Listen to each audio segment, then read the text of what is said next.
Back. This is The Pulse, and we are on the wire.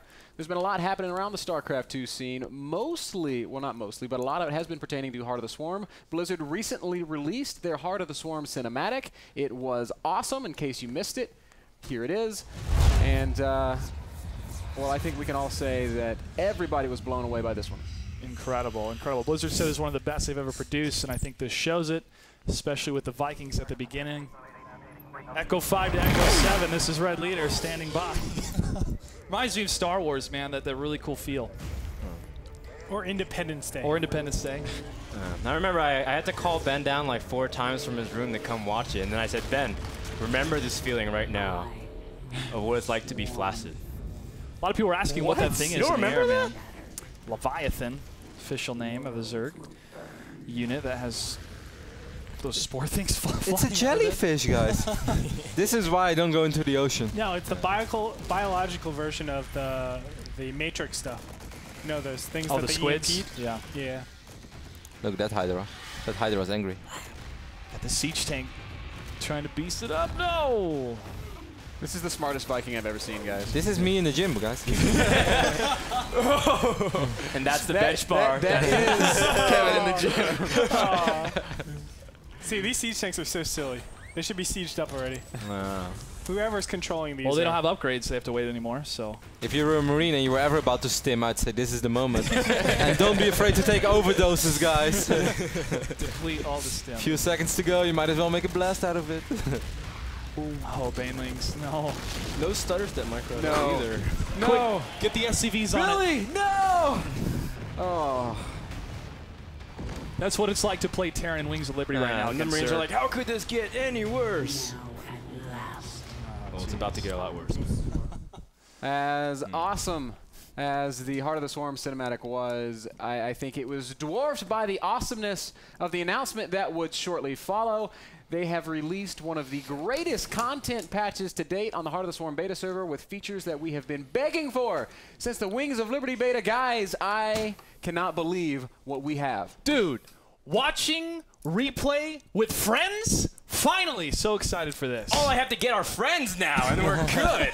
Can resume disconnect games as well. Imagine, man, never again we have to wonder, did that guy really is going to win that game? No, you can just continue it if we have a disconnect. Yeah, awesome future. Not only that, like the productivity of your training now, all of a sudden, you can go from doing 5 games in an hour to 20 games in an hour just because you want to practice the Immortal All-In or you want to practice defending the Immortal All-In. This is just a great training thing.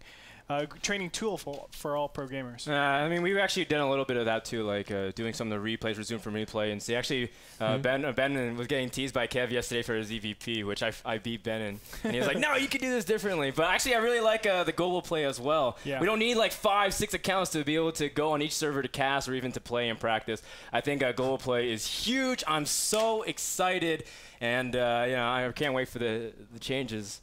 Ben, are you excited? Ben?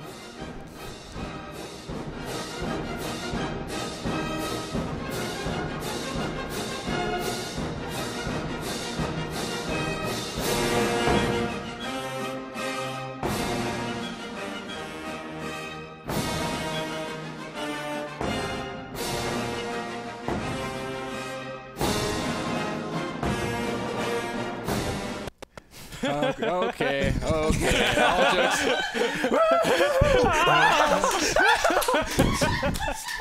All jokes aside, it's a phenomenal patch. We can now observe with friends. We can pick up replays at critical points so that we can replay the same scenarios over and over. We can resume dropped games so that a tournament never has to worry about a critical moment being, you know, messing up the outcome of their tournament. Killing the story. And along with those big announcements, we also have more detailed stat tracking. We have skins and account leveling, which could be foreshadowing for some perhaps microtransactions in the future. And one of the biggest things, the global play having been opened up means that you do not have to own 10 copies of StarCraft to play on all the different servers.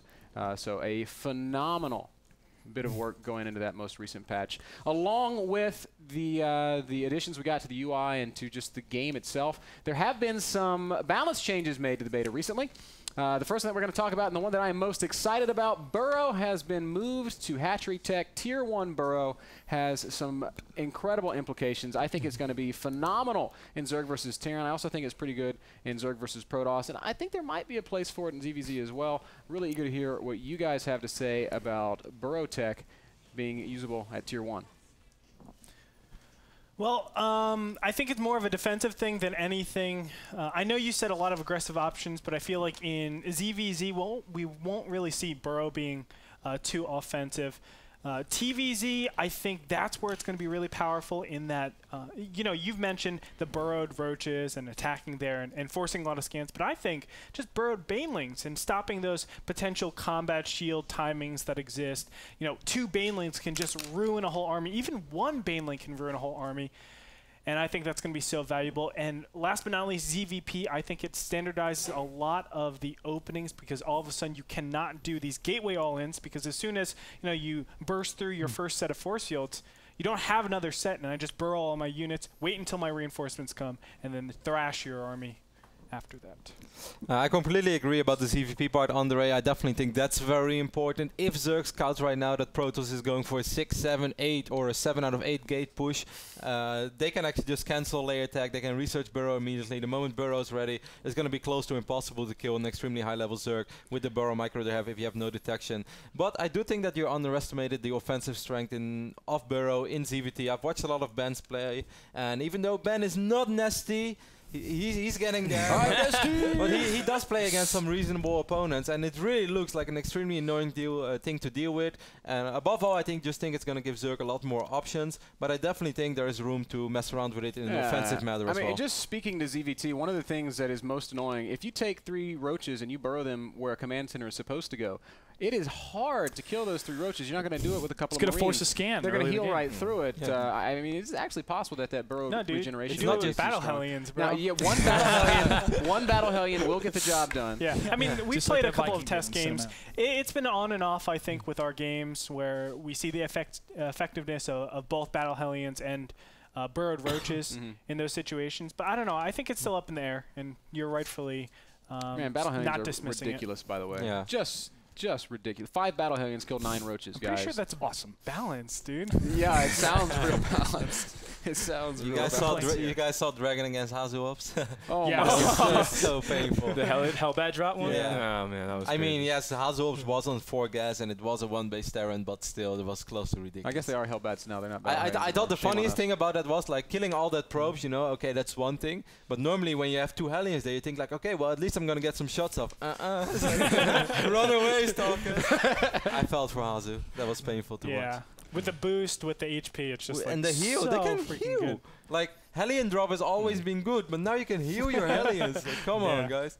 Yeah, and it works so well together with the speed medevac as well, because yes, the battle Hellions are slow, but in the hands of a high-level Terran, they speed up that medevac, then they put them in the right place again. Now faster than your probes. You can't run away. It's sick. Yeah. It's really I think for sick. TVZ, there's actually a lot of implications with battle Hellions and medevacs. I think that's going to be one of the strongest things off of 1 base and 2 base. I think that's going to be one of the next things nerfed, honestly. Yes. It has to be nerfed. I was actually talking with a lot of Zergs. I think it has to be nerfed. Otherwise, I do think we're going to see another Terran supremacy for a good first year of StarCraft. I'm okay with that. I'm okay with that. A couple of other changes on the balance side. The Void Ray got a small nerf. Also had a graphical element added to that overcharge ability so that you will be able to see when the Void Rays are charging up. There you guys can sort of see it, the little charge bar on the Void Rays. Any thoughts on what that changes, if that changes anything, guys? It makes it a little bit easier for opponents to micro against the Void Rays, and also gives them a better feeling of perhaps when to temporarily back off, and okay, now the charge is going to be on cooldown, now we can engage again. But I really don't think it's all that major. I don't think that you would, like high-level players, they won't start charge unless they actually know they're going to force the fight. You're not going to charge and give your opponent the chance to run away, so I don't think that's a big deal. The 1 supply nerf, I don't think it's massive either. I do think it's justified, because even though I haven't experienced it all that much myself, as surprise, guys, actually I did not use the Void Rays all that much yet. But I have heard a couple of very high-level Zergs complain about the Void Rays late game, and I take their word for it that it's a little bit too strong. Even though you can't trust Zergs these days. You know, I actually think it's the smallest of smallest nerfs that you can do to avoid rate. It's not going to affect the early game phase that much. I mean, one supply that if you want to subsidize that into the pylon cost, that's 12.5 minerals. It's really not that much. So we're talking mid-game, end-game. At mid-game, you're not really max, so it's not affecting your supply cap. At end-game, why do you want to max out in Void Rays when you have better things to max out on, like Tempests and Carriers? I think those are a much better option, especially with the recent buff to Carriers, where you can move around, your interceptors will still attack. The last balance change made on the Heart of the Swarm beta servers is the change to the Reaper. Blizzard gave him a little bit more hit points. Now, we've been actually debating this a lot internally here the past couple of days. I am still of the opinion that the Reaper is a little bit pitiful, or it just doesn't really do any damage. But you guys have been experiencing some interesting situations with Reaper. You want to talk to that a little bit? And like TVP, there's like this weird critical mass of Reapers early on that even if you have like a Stalker or even two, if you micro really well with the Reapers and pull back the region, it's actually quite absurd early on with that much damage trade. And the fact that you can go 2 racks and still expand off of 1 gas at a pretty standard time without sacrificing econ while putting on pressure is still pretty good. And I mean, Kevin and I talked about it a lot. What do you think, Kev? Yeah, I totally agree with you, Dan. First, I totally agree with you, Ben. I really thought the new Reaper was kind of a joke. Like, I saw one Reaper run in, I was like, oh man, I have to pull 4 probes. And then I was like, hey, that first probe is still half HP. I have nothing to worry about. But that's like the 1 Rex Reaper. I'm really not afraid of that. I don't think that's going to be very good. But I played against that guy that we just saw, and he went 2 Rex Reaper and then into expand. And I just thought, like, okay, I sent in my first Zealot. He out microed a little bit. I was like, ah, that's cute. I have a Stalker soon. But then with 3 Reapers shooting at my Stalker, and the Reapers are quicker, so it's very easy to out micro the Protoss player when your units are so much quicker and they can regen. Then my Stalker died because they are quicker in chasing as well. And then 5 Reapers showed up. I was like, oh god. And I ended up losing 18 probes. Now, I definitely didn't handle it very well. Like, I definitely didn't handle it very well. And later on, I resumed the game actually, and then I handled it all better, and I didn't lose. I barely lost anything. But still, that was the first time I actually saw, like, wow, in this scenario, Reapers can actually be good, and maybe I underestimated a little bit. So I still think they are pretty weak. Certainly 1 Rex Reapers, but I wouldn't be surprised if we're going to see some Terran players figure out a way to be pretty damn effective with them.